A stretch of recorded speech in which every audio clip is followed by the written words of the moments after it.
teman-teman, kami dari kelompok 5 akan menjelaskan apa itu Kerkhoff Pecut Banda Aceh. Simak penjelasannya ya. Assalamualaikum warahmatullahi wabarakatuh. Perkenalkan kami dari kelompok 5, Prodi Pendidikan Sejarah Universitas Rambi Bukan, di bawah binaan Ibu Hasanah SMMH. Menjelaskan salah satu peninggalan Belanda yang berada di kota Banda Aceh, yang bernama Kerkhoff Pecut. Kerkhoff Pecut adalah kompleks pemakaman yang terletak di Banda Aceh yang dibangun oleh pemerintah kolonial Belanda untuk menghormati tentara Belanda yang gugur selama Perang Aceh. Pemakaman ini diperkirakan berisi lebih dari 2.200 makam, termasuk makam penting seperti Jenderal Johan Herman Rudolf Kohler yang tewas dalam pertempuran pertama Belanda di Aceh pada tahun 1873. Selain menjadi makam untuk tentara Belanda, situs ini juga memiliki sejarah lokal. Salah satunya terkait dengan makam Merah Pupok, putra Sultan Iskandar Muda yang dimakamkan di area tersebut. Kerkhoff Pecut tidak hanya menjadi saksi dari Perang Aceh, tetapi juga menggambarkan dampak kolonialisme terhadap Aceh. Di masa kini, situs ini menjadi tempat yang penting untuk mempelajari sejarah perjuangan rakyat Aceh melawan penjajahan. Adapun keadaan pengunjung di Kerkhoff Pecut, dalam seminggu paling banyak 20-30 orang ada wisatawan asing dari Belanda. Ada juga yang ingin ke makam anak Sultan Iskandar Muda atau Merah Pupok. Tokoh-tokoh yang dimakamkan di Kerkhoff Pecut yang pertama, Jenderal Johan Herman Rudolf Kohler. Jenderal Kohler terbunuh di depan Masjid Raya Baitur Rahman, Banda Aceh ketika memimpin serangan pada 14 April 1873 dalam ekspedisi militer Belanda pertama di Aceh. Kohler mati tertembak oleh senjata penembak runduk orang Aceh. Tempat Kohler terbunuh itu dulu dikenal sebagai Kohler Boom. Setelah terbunuh, dengan segera jenazah Kohler dimakamkan ke Kerkhoff Pecut. Namun pada tahun 1978, jasadnya dipindahkan ke Belanda atas permintaan keluarga atau pihak tertentu. Pada tahun 1978, jasad Kohler dipindahkan ke Belanda sebagai bagian dari program pemulangan sisa jasad tentara dan perwira kolonial Belanda. Pemindahan ini dilakukan atas permintaan keluarga atau pihak tertentu dengan tujuan memberikan penghormatan terakhir di tanah kelahirannya.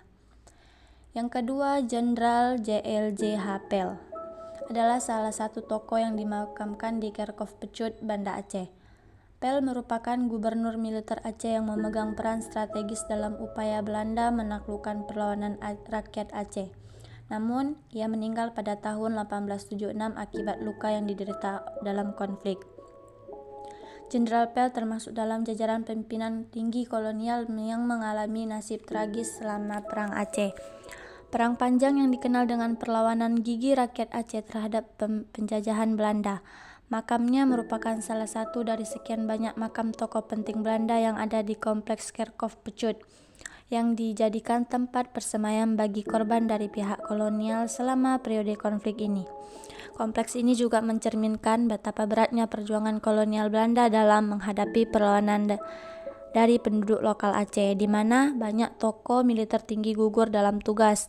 Hal ini menjadikan Kerkhoff Pecut sebuah situs sejarah yang tidak hanya mengenang pihak kolonial tetapi juga memberikan gambaran tentang skala dan dampak konflik di Aceh. Selanjutnya ada makam Merah Pupok. Makam Merah Pupok, anak Sultan Iskandar Muda, penguasa terbesar Aceh pada tahun 1607 sampai 1636. Merah Pupok merupakan putra mahkota Kesultanan Aceh. Nama Merah Pupok adalah Potucut, terkadang diucap Pecut, yang berarti kesayangan. Anak kesayangan ini kemudian dihukum mati ayahnya karena melakukan pelanggaran syariat Islam. Di Kerajaan Aceh Darussalam pernah dilaksanakan hukuman rajam pada masa Sultan Iskandar Muda 1603 sampai 1637 yang merajam anak kandungnya sendiri.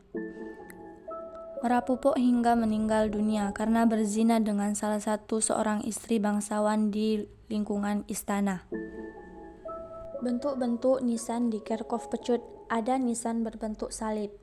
Salib batu merupakan bentuk yang umum pada makam-makam Kristen. Salib ini biasanya dibuat dari marmer atau batu dengan ukiran sederhana atau dekoratif. Nisan yang berbentuk salib ini menandai makam para serdadu Belanda. Bentuk-bentuk salib ini mencerminkan kepercayaan orang Kristen yang dianut oleh sebagian besar tentara Belanda yang dimakamkan di sana. Yang kedua, nisan dengan ukiran nama dan tanggal. Nisan berbentuk balok atau lempengan batu dengan ukiran nama, tanggal lahir, tanggal wafat, dan seringkali disertai kata-kata peringatan. Jenis nisan ini biasanya dibuat dari batu yang dipilih untuk daya tahan terhadap cuaca tropis. Ukirannya dibuat dengan presisi, mencerminkan tradisi penghormatan ala Eropa terhadap tentara atau individu yang gugur. Yang ketiga, nisan berbentuk monumen kecil. Beberapa nisan ini memiliki bentuk seperti obselik kecil atau pilar yang melambangkan keagungan dan penghormatan yang lebih tinggi terhadap individu yang dimakamkan. Yang keempat, nisan dengan ornamen Eropa. Motif klasik seperti bunga mawar atau dedaunan seringkali digunakan untuk melambangkan kehidupan, kedamaian, dan kehormatan, sedang ukiran malaikat seringkali melambangkan harapan untuk keselamatan jiwa dan ketenangan abadi bagi yang meninggal. Nisan batu alam. Terdapat juga nisan yang sederhana, berupa batu alam tanpa banyak ukiran atau hiasan. Jenis nisan ini biasanya digunakan untuk menandai makam tentara biasa atau individu dengan status sosial yang lebih rendah. Yang keenam, nisan dengan plakat logam. Terdapat beberapa nisan yang menggunakan plakat logam sebagai bagian dari desainnya.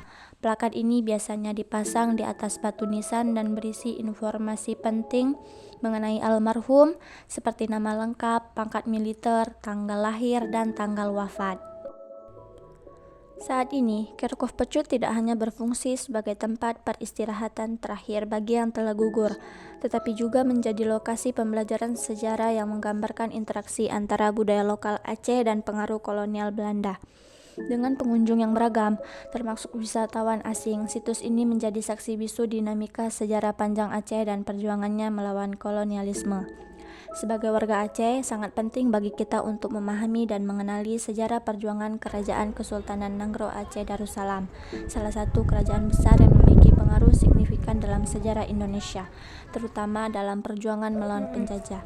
Dengan mengetahui sejarah tersebut, kita tidak hanya dapat menghargai jasa-jasa besar para pahlawan dan pemimpin Aceh, tetapi juga belajar untuk lebih bersyukur atas kemerdekaan dan kesejahteraan yang kita nikmati saat ini.